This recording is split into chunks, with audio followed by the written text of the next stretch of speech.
Alright, this is just a quick overview of my ENDER 3 3D printer, and I'm going to point out a few things here about this printer.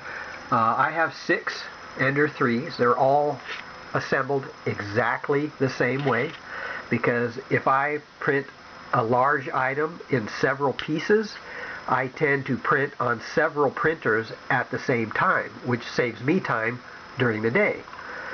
So with all the printers being exactly the same, then each part will fit together as they're supposed to, because essentially I'm making a kit of several parts. So if the printers are all identical, then basically each part that comes off the printer should be just as if it was printed on one single printer.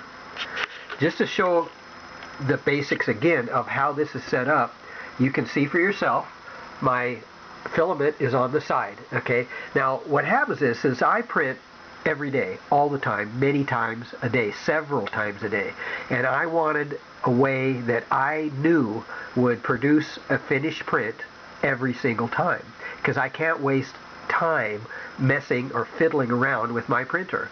So if the printer was left basic, essentially bone stock, which means mechanically it's stock, the bed is another thing, okay, because the bed is more of a user's choice. It's nothing to do with how the printer prints, how it lays down filament.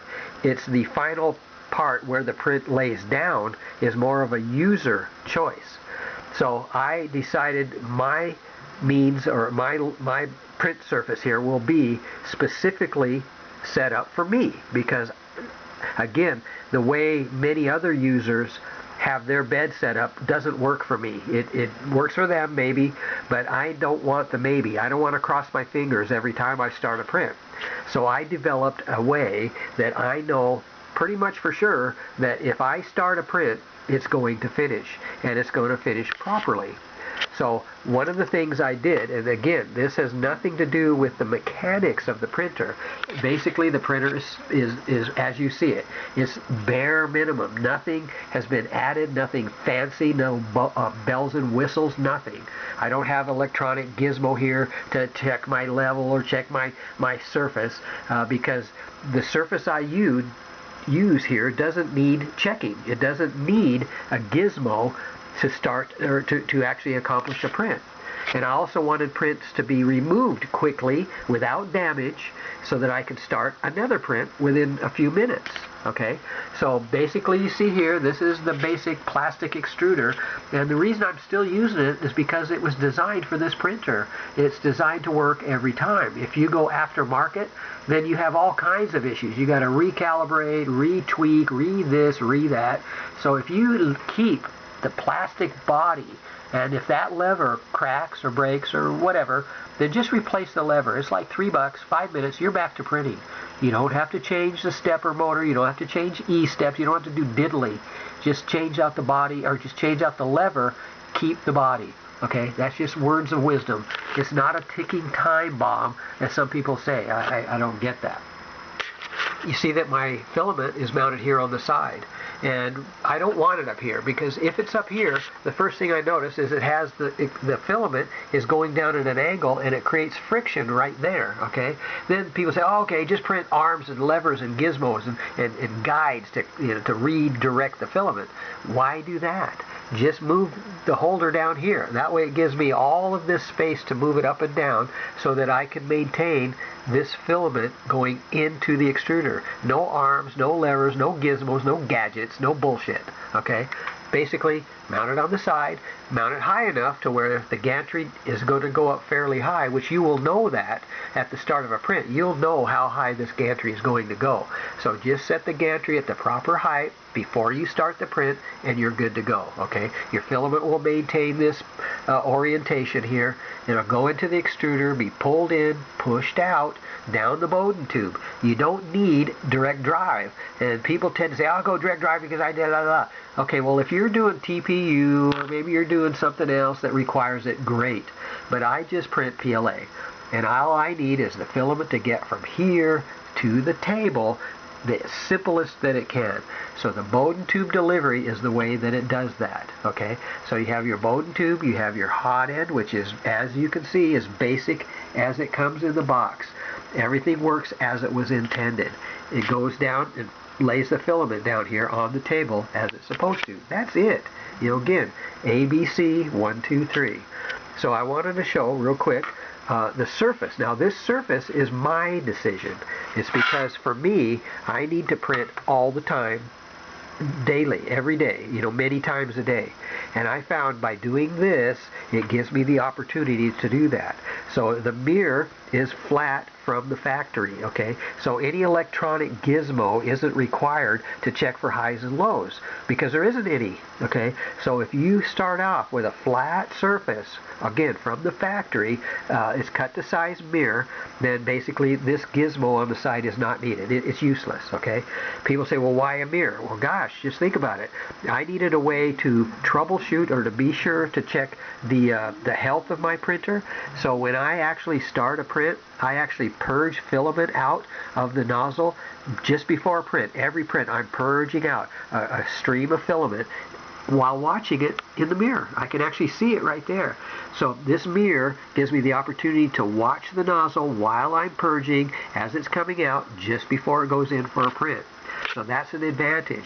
It's also an advantage if I have 2 or 3 mirrors, maybe just even a second mirror, that when this is done printing, I remove it from the bed, grab another one already set up, ready to go, and replace it.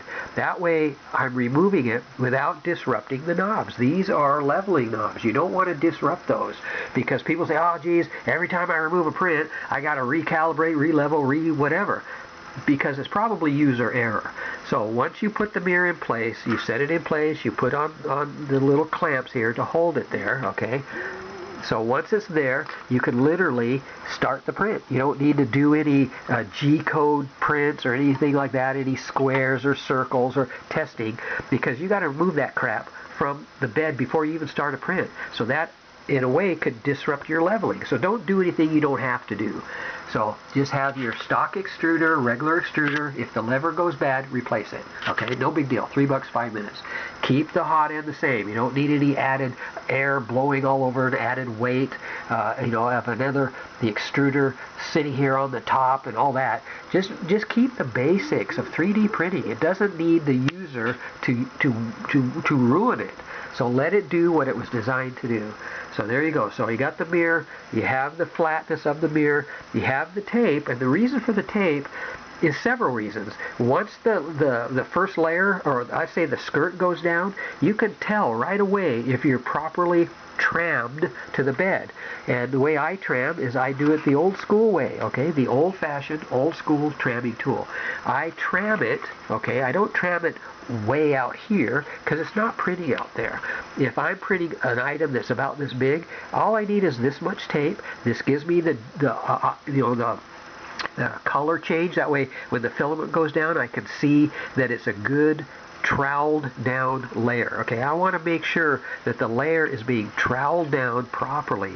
The tape gives me that. The tape also gives me a chance to remove a print without damage. Okay, so there's so many things. And then again, if I'm printing, you know, in here, I don't need it out here. That's why I only put the tape where you see it. I tram it on the corners of the tape. Okay, I don't, you know, go through all the, printing, test prints and all that crap, because again, that's a waste of time. Again, I don't heat the bed. When I'm doing it like this, I don't heat the bed because I don't want to waste time heating and cooling.